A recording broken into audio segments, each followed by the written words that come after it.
성경은요, 창세기에서 아브라함, 이삭, 야곱 등 족장 시대로 시작을 해서 사사 시대로 넘어갑니다.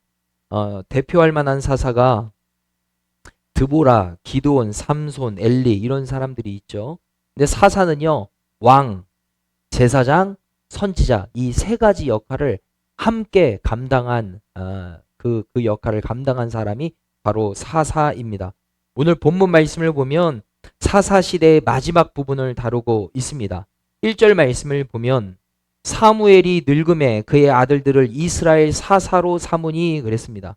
사사는 총 몇 명이었냐면 총 14명이었습니다. 근데 마지막 사사가 바로 오늘 말씀에 나온 사무엘입니다. 이 사사직을 잘 감당했던 사무엘이 나이가 들게 되었고 또 그의 아들이 사사직을 물려받게 되었어요. 그 아들들의 이름이 나옵니다. 2절에 장자의 이름은 요엘이요 차자의 이름은 아비아라 그들이 보엘세바에서 사사가 되니라 그랬습니다. 그러니까 마지막 사사 14번째 사사가 사무엘인데 실제적으로는 그의 두 아들이 마지막 사사기는 했어요. 그런데 명단에 들어가지를 않습니다. 사사들의 명단에. 왜냐하면 그들이 악했기 때문에 들어가지가 않았어요. 그들이 어떻게 악했는가? 3절 말씀에 보면 그의 아들들이 자기 아버지의 행위를 따르지 아니하고 이익을 따라 뇌물을 받고 판결을 굽게 하니라 그랬습니다. 이 신앙의 족보가 어떻게 되냐면 엘가나 그리고 한나 그리고 기도에서 낳은 아들 사무엘 그리고 사무엘이 지금 이 두 아들을 낳았단 말이에요. 그러니까 신앙이 어머니 때부터 아버지 때부터 좋았고 사무엘도 좋았고 그러면 그 아들도 좋았고 이렇게 되면 얼마나 좋겠어요?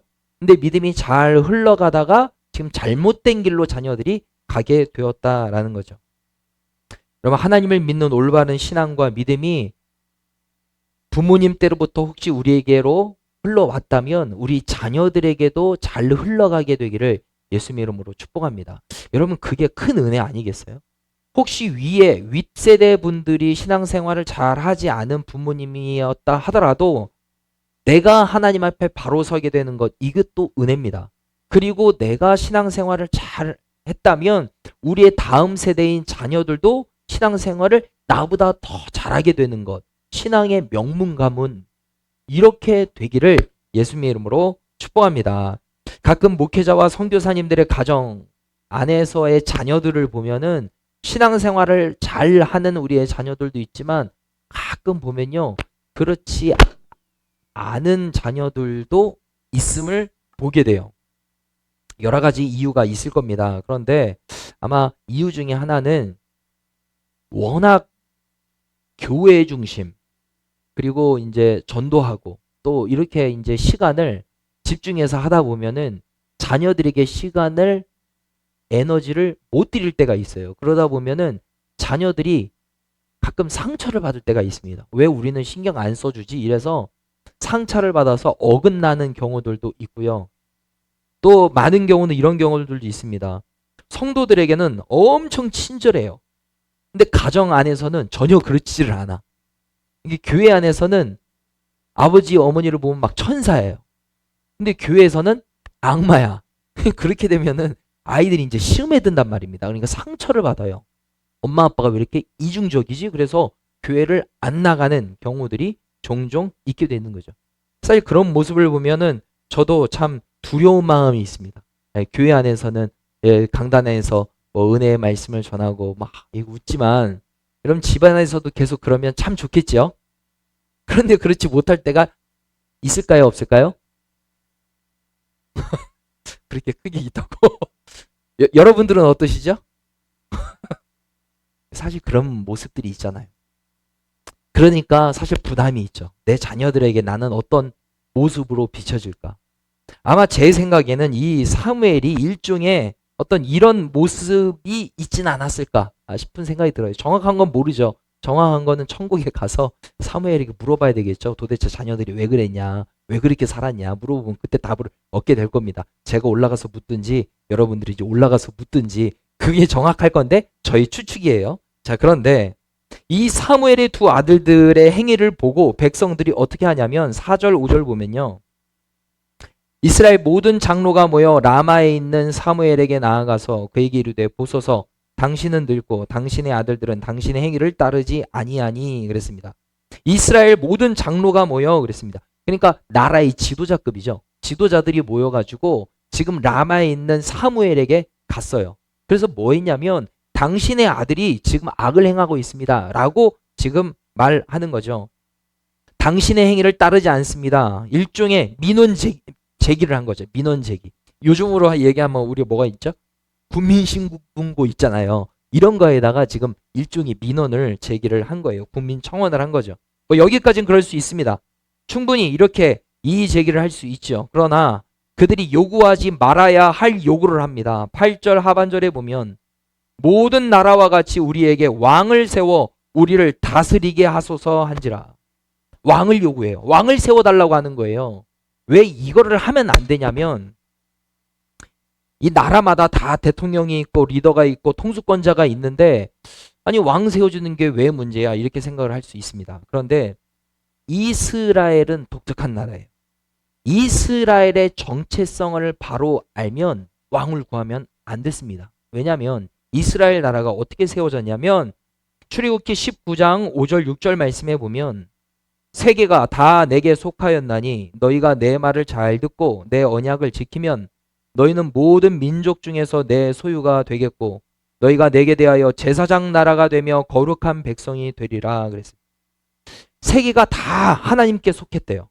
그리고 내 말을 들으면 내 언약을 지키면 너희는 모든 민족 중에서 내 소유가 되겠다. 이렇게 말씀을 하시면서 너희는 제사장 나라가 된다. 그리고 너희는 내 백성이 된다. 이렇게 말씀해 주셨거든요. 그러니까 내가 너희를 다스릴 거야 라는 거예요. 내가 너희의 왕이 되고 너희는 나의 백성이 될 거야. 이렇게 말씀을 하셨어요. 모든 다른 왕들은 다 왕정 국가입니다. 왕이 다스려요. 그러나 이스라엘은 지금 누가 다스린다라는 거예요? 하나님이 다스린다는 거예요. 눈에 보이지 않는 여호와 하나님, 영이신 내가 이스라엘을 다스려 주겠다. 이렇게 말씀해 주신 거예요. 그런데 이들이 지금 왕을 요구를 하고 있습니다. 이 말은 뭐냐면 보이는 사람 나 그것 의지하기를 원합니다. 이런 말이거든요.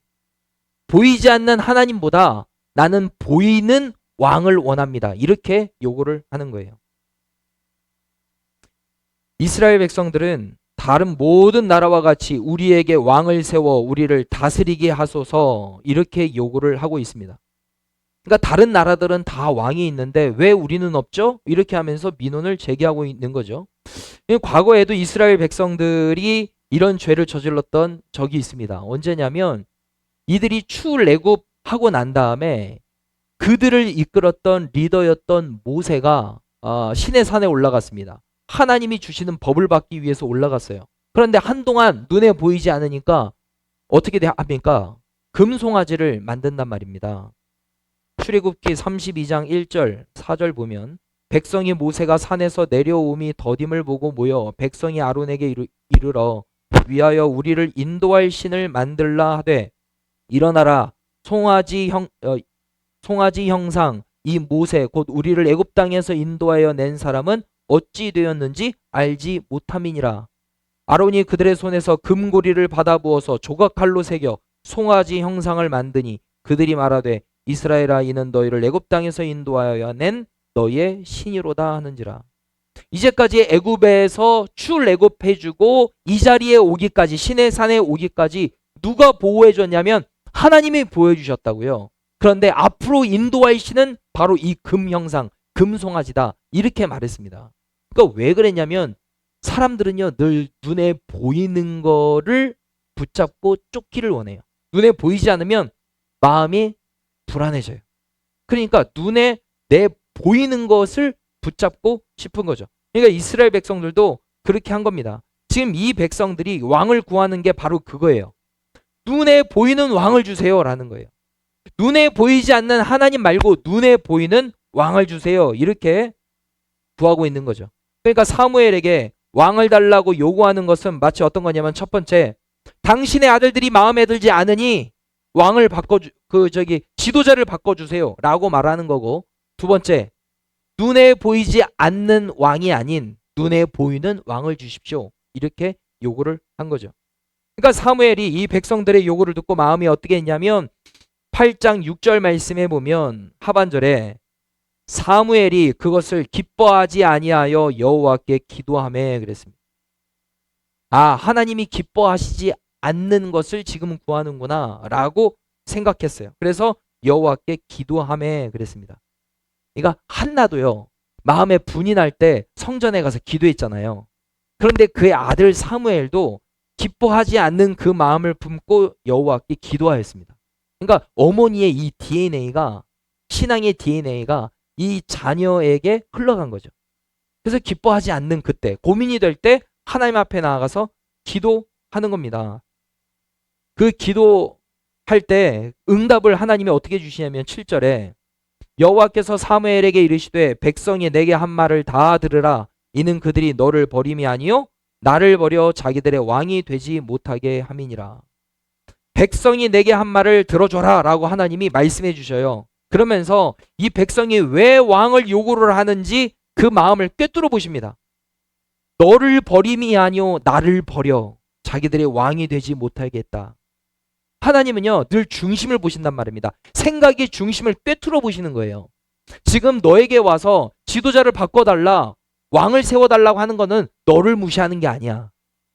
네 아들들을 무시하는 게 아니야. 나를 무시하는 거야. 나를 버린 거야. 나. 이스라엘의 왕인 나를 버렸기 때문에 지금 왕을 달라고 요구하는 거야 라고 하나님이 말씀을 하시는 거죠. 그러면서 뭐라고 하냐면 9절에 그러므로 그들의 말을 듣되 너는 그들에게 엄히 경고하고 그들을 다스릴 왕의 제도를 가르치라 그래요. 왕의 제도가 무엇인지를 모르는 것 같은데 왕이 세워지면은 어떻게 되는지를 네가 가르쳐줘라. 여러분 가르친다라는 건 뭐예요? 모르는 사람에게 무언가 알려주는 게 이게 가르치는 거잖아요. 가르쳐줘라는 거예요. 왕이 뭔지를 모르는 것 같은데 내가 가르쳐줄게 라고 하면서 지금 여러 가지 말씀을 하시는데 첫 번째로 뭐냐면 왕이 생기면 그 나라에서 너희 아들들을 징집해서 군대 제도가 생겨나게 될 것이다 라고 말해요. 11절과 12절 이르되 너희를 다스릴 왕의 제도는 이러하니라. 그가 너희 아들들을 데려다가 그의 병거와 말을 어거하게 하리니 그들이 그 병거 앞에서 달릴 것이며 그가 또 너희의 아들들을 1000부장과 50부장을 삼을 것이며 그랬어요. 그러니까 군대가 생겨나게 된다라는 거예요. 왕이 생기면 왕을 호위해야 돼요. 그렇죠? 그러면 전쟁이 일어나면 그때마다 싸워야 돼요. 그러니까 너희 아들이 너희의 집에 있는 게 아니라 이제는 징집해서 군대를 가게 돼 라고 지금 말하는 거죠. 그리고 두 번째, 너의 아들들이 왕을 위해 노동력을 착취당하게 될 것이다 라고 말합니다. 12절 하반절에 자기 밭을 갈게 하고 자기 추수를 하게 할 것이며 자기 무기와 병거의 장비도 만들게 할 것이며. 그러니까 너의 아들이 네 집에서 있는 게 아니라 이제는 나라의 콜링을 당해서 거기에서 노동력을 착취하게 될 것이다. 세 번째, 여러분 아들 있으면 딸도 있죠? 그럼 딸은 안 나가도 됩니까? 아니에요. 13절 보면 그가 또 너희의 딸들을 데려다가 향료 만드는 자와 요리하는 자와 떡 굽는 자로 삼을 것이며. 딸도 붙들려 가게 된다라는 거예요. 왕이 생기면 이렇게 된다라는 걸 지금 계속 얘기를 해주는 거죠. 그리고 네 번째, 자신의 소유물 착취와 세금 부과가 생겨날 것에 대해서 14, 15, 16, 17절에 대해서 계속적으로 얘기를 해요. 그러니까 왕이 생기면 너희가 좋을 것 같지, 왕이 생기면 아들 빼앗겨, 딸 빼앗겨, 너의 노동력 빼앗겨, 세금 내야 돼, 엄청난 부담감이 생겨 라고 지금 하나님이 말씀을 해주시는 거예요. 뿐만 아니라 18절에 보면 그날에 너희는 너희가 택한 왕으로 말미암아 부르짖되 그날에 여호와께서 너희에게 응답하지 아니하시리라.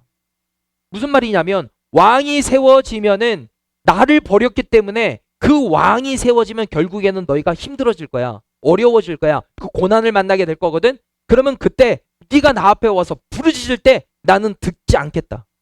너의 기도를 내가 듣지 않겠다. 왜? 네가 나 버렸잖아. 이런 사람은요, 왕이 바뀌면 뭔가 엄청난 스펙타클한 변화가 있을 걸로 기대합니다. 여러분 파란색 찍으면 잘할 줄 알고 찍었다가 이게 아닌데 싶은 부분이 있을 수도 있고, 빨간색을 찍으면 무조건 잘할 거야. 여러분 그런 기대감이 있잖아요. 근데 그렇지 않을 때가 있습니다. 왜요? 여러분 사람이라는 건 다 그렇습니다. 완벽하지가 않아요. 목사님 빨간색인가? 여러분 그런 얘기가 아니에요. 저는 지금. 여러분 빨간색이든 파란색이든 주황색이든 어떤 색이든 여러분 사람이 왕이 돼서 다스리면요 부족함이 있기 마련이다 이 말입니다. 근데 이스라엘은 이제까지 지금 누가 다스렸어요? 하나님이 다스렸어요. 하나님이 주관하셨다고요. 하나님이 그들을 보호하셨습니다. 출애굽한 다음에 먹을 것을 입혀주시고 구원해 주시고 낮에는 구름 기둥 밤에는 불 기둥으로 하나님은 그들을 보호해 주셨습니다. 먹을 것을 공급해 주셨습니다. 하나님이 다스리신 거예요. 근데 그거를 잊어버린 거죠. 그러면서 지금 눈에 보이는 왕 달라는 거예요. 하나님 없어도 됩니다. 이제는 눈에 보이는 왕 주세요. 그게 지금 이들이 하고 있는 죄예요. 그럼 이 정도 얘기했으면 눈치껏 알아야 되잖아요. 와, 왕 생기면 이거 보통 일이 아니겠네.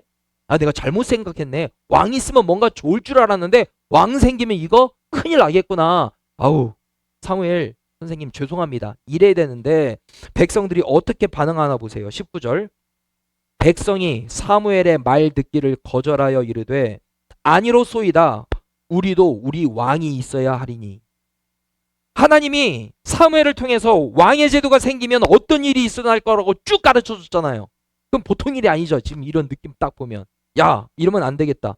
그러면 그걸 내려놔야 되는데 거절하면서 아니로소이다. 우리도 우리 왕이 있어야 하리니. 지금 뭐하고 있냐? 전문용어로 똥꼬집을 부리고 있습니다.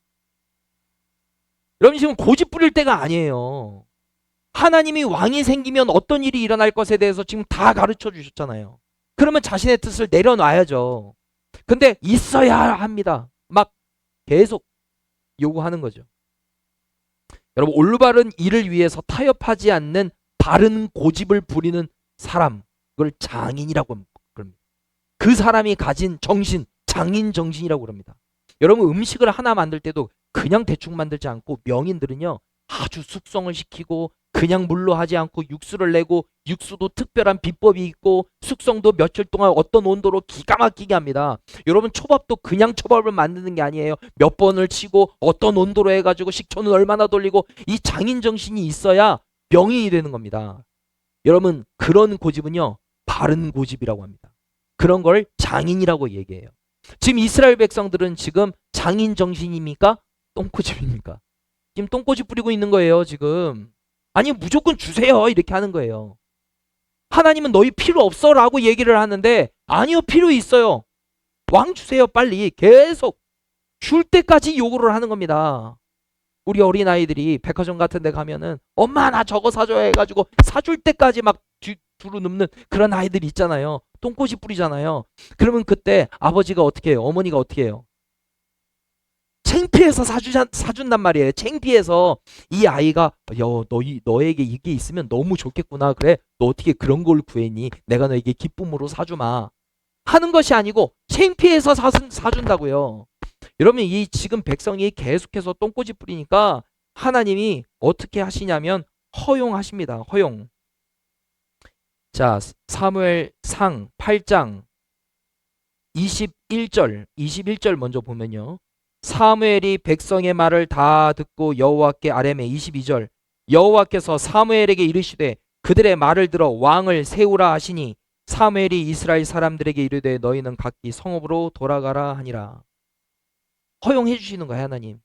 자 백성들이 너에게 지금 왕을 요구하잖아. 왕 세워줘. 여러분 이때 왕을 세워라 라는 이 말씀이 그래 기쁨으로 내가 세워줄게 이 마음이겠습니까? 아닙니까? 아니면 야 그냥 세워줘라 세워줘 2번입니까? 여러분 2번이에요. 여러분 우리의 자녀들이 이런 게 있잖아요. 엄마 저 이거 사주세요. 엄마 예를 들면 엄마 저 공부 열심히 하게 문제집 사주세요. 그러면 맨날 그런 걸 구하니 여러분 그래요? 너무 기특하잖아요. 근데 쓸데없는 거를 구하는 자녀들이 있단 말이에요. 아무리 생각해도 필요가 없어요. 근데 사줄 때까지 하는 자녀가 있습니까 없습니까? 그럼 저희 집에도 있단 말이에요. 아무리 생각해도 필요가 없어요. 근데 사줄 때까지 구한단 말이에요. 그러면 부모가 어떻게 해요? 고집을 꺾죠. 알았어, 사줄게. 근데 그건 기쁨으로 사주는 게 아니에요. 어쩔 수 없이 사주는 거죠. 여러분, 지금 그런 상황이에요. 그런데 이 백성들이 왕을 달라고 하는 이유를 이 사람들이 뭐라고 말을 하냐면 20절에 보면 이렇게 나와요. 우리도 다른 나라들 같이 되어 우리의 왕이 우리를 다스리며 우리 앞에 나가서 우리의 싸움을 싸워야 할 것이니이다. 왜 왕을 구하고 있냐면 우리도 다른 나라들과 같이 되고 싶다라는 거예요. 그러니까 이게 전면에 깔려 있는 거예요. 뭐냐면 우리도 다른 나라들처럼 왕을 세우지. 이유가 뭐냐면 다른 나라가 있으니까 우리나라도 있어야 됩니다. 이거예요. 다른 사람이 있으니까 우리도 있어야죠. 지금 이 접근 방식이에요. 그러면서 뭐라고 말해요? 우리의 왕이 우리를 다스리며 예수 이름으로 잠잠해질지어다.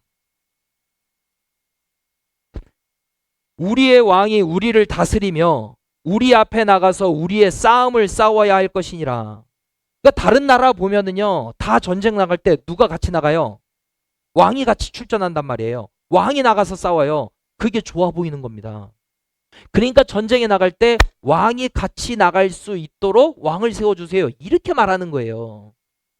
여러분, 이제까지 이스라엘 백성들이 여기에 오기까지요, 하나님이 다 싸워주셨습니다.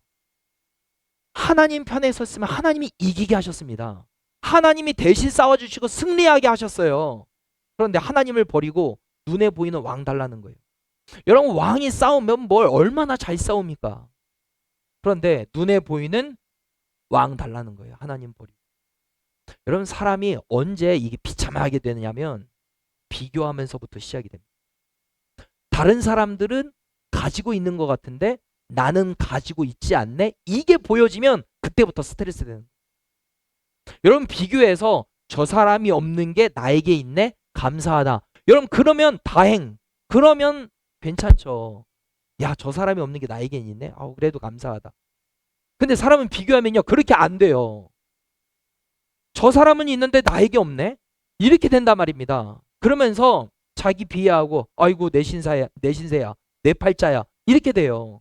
지금 이스라엘 백성들이 왕 달라고 요구하는 게 왜예요? 왜 그래요?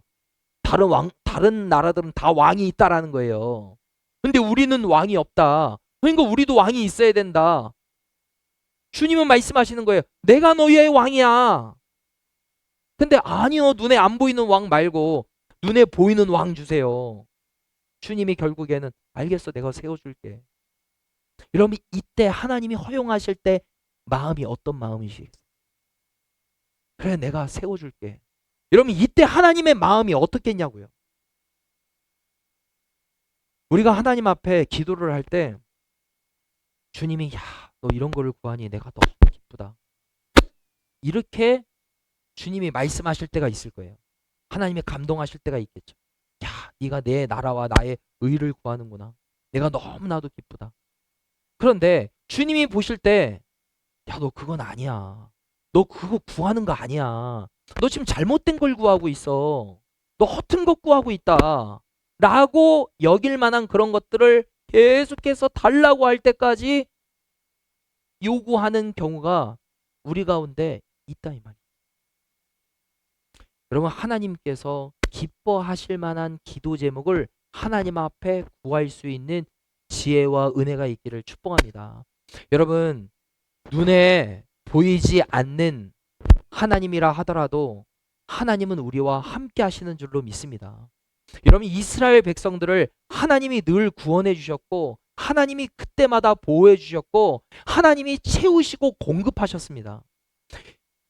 이 출애굽하면서 오늘 이 순간에 오기까지 하나님이 늘 대신 싸워주셨어요. 그런데 지금 하나님을 버리는 거예요. 나는 눈에 보이는 것 주세요 라는 거예요. 눈에 보이지 않으니까 두렵습니다. 눈에 보이지 않으니까 염려됩니다. 그러니까 눈에 보이는 것 주세요 하는 거예요. 그래서 이스라엘 백성들이 하나님 벌어버리고 우상 세우는 겁니다. 눈에 보여야 안전한 것 같은 겁니다. 눈에 보여야 마음의 평안을 느끼는 거예요. 여러분, 이게 잘못됐다는 거죠. 여러분, 믿음은 보이지 않는 것들의 증거다 그랬습니다. 여러분, 하나님은 우리의 눈에 보이지 않지만 주님은 우리와 함께 하시는 줄로 믿습니다. 이것을 믿음의 눈을 들어 바라볼 때 우리에게 두려움이 사라지게 되는 줄로 믿습니다. 여러분, 하나님이 우리의 왕 되시는 줄로 믿습니다. 하나님이 오늘도 우리와 함께 하시며 지키시고 보호해 주시는 하나님이신 줄로 믿습니다. 우리 함께 고백하셨으면 좋겠습니다. 저를 따라서. 하나님이 왕으로 계실 때 우리는 안전합니다. 하나님이 왕으로 계실 때 우리는 평안합니다. 한 번만 더 해볼게요. 힘 있게요. 하나님이 왕으로 계실 때, 그래, 처음부터 그렇게 하면 얼마나 좋니? 우리는 승리합니다. 아멘. 여러분, 하나님이 우리의 왕 되심을 여러분 고백하시고 그렇게 하나님을 여러분들의 삶의 왕으로 인정하실 수 있게 되기를 예수님의 이름으로 축복합니다.